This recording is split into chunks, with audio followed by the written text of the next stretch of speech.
હવે લક્ષ્મણજીને એવી શક્તિ મારે છે ઇન્દ્રજી મૂર્છિત થાય છે, આખું સૈન્ય ઉદાસ, રામ રડી પડ્યા છે, હનુમાનજી પગમાં પડ્યા છે, પ્રભુ આપ જો આજ્ઞા આપો ને તો પૃથ્વીના શેડામાંથી વસ્તુ હાજર કરું.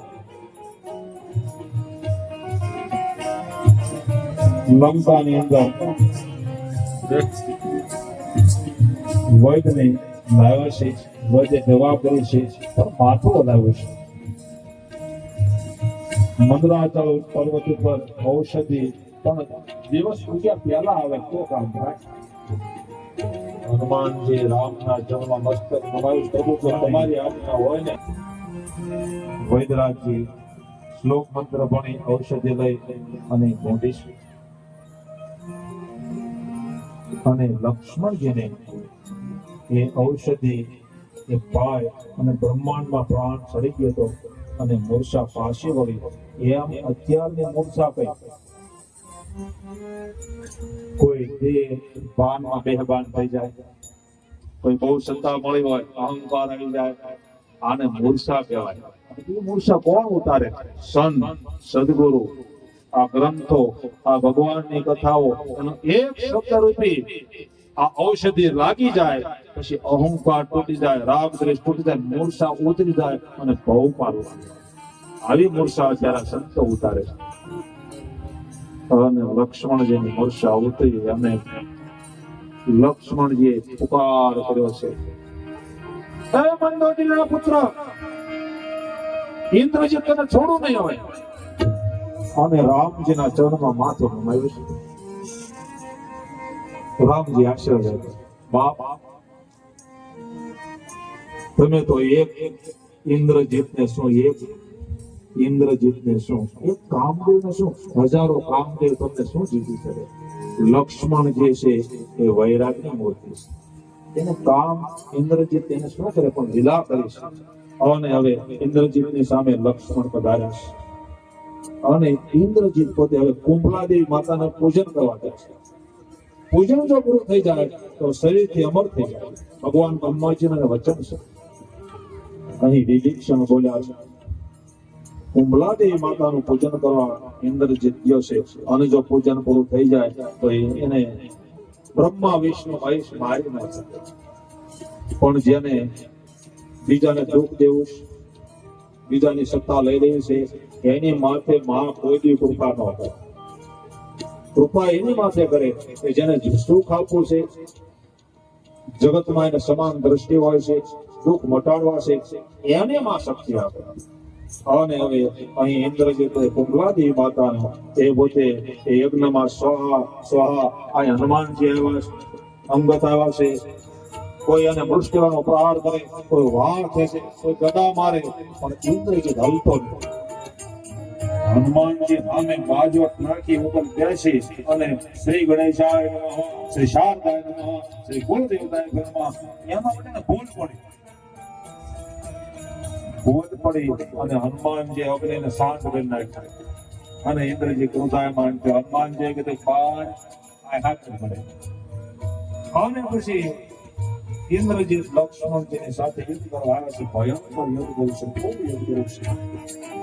પણ અંતે વૈરાગ, લક્ષ્મણ તો વૈરાગ ત્યાગ કરતું. એનાથી કામનો નાશ થાય. કામ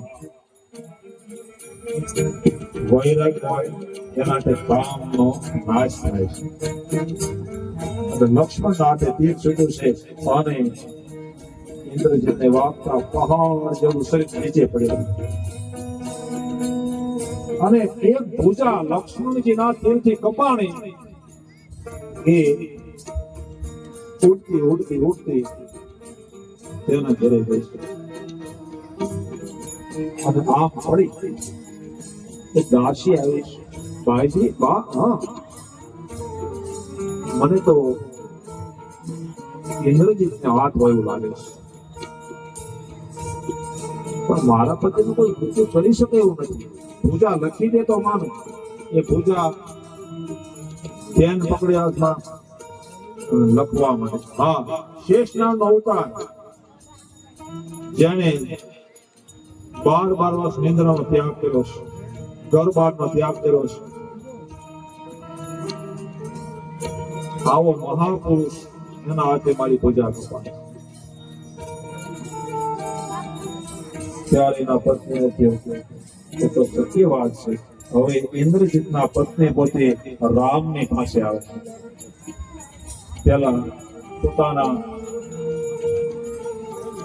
સાસુમા પાસે ગયા, પણ કીધું કે દીકરી રામ દયાળુ છે, રામના ચરણે જાય. ઇન્દ્રજીતના પત્ની રામના ચરણે આવે છે. પ્રભુ, હા, મને એના હાથે લખી દીધું કે મારું મૃત્યુ લક્ષ્મણના હાથે થશે, સૂર્યના હાથે થશે. એટલે આખું સૈન્ય હસી પડ્યું કે ભૂજા થોડીક લખી દે. હા, જો માથું હશે ને, માથું હશે તો આ જમાની.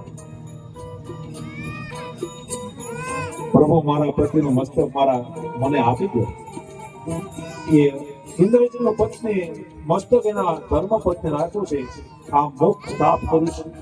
પતિદેવ, હા, હસો નો હશે.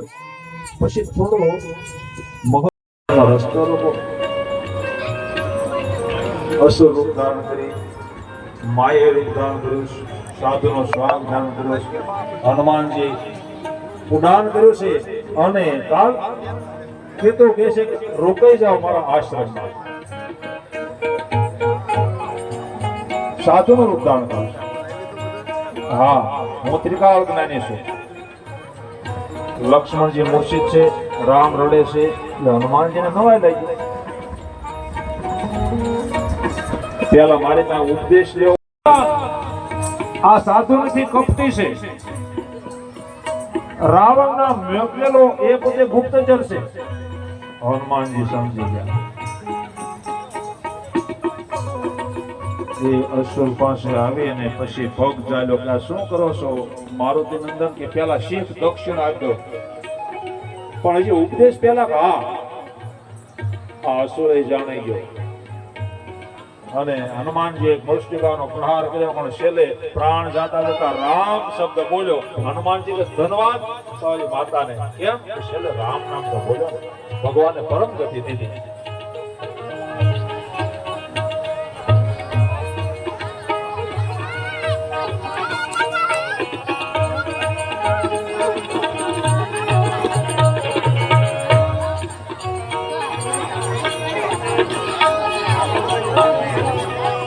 સમાધાન 15-20 મિનિટમાં ઠાકર નિર્મળા બાપુ વધારે 15-20 મિનિટ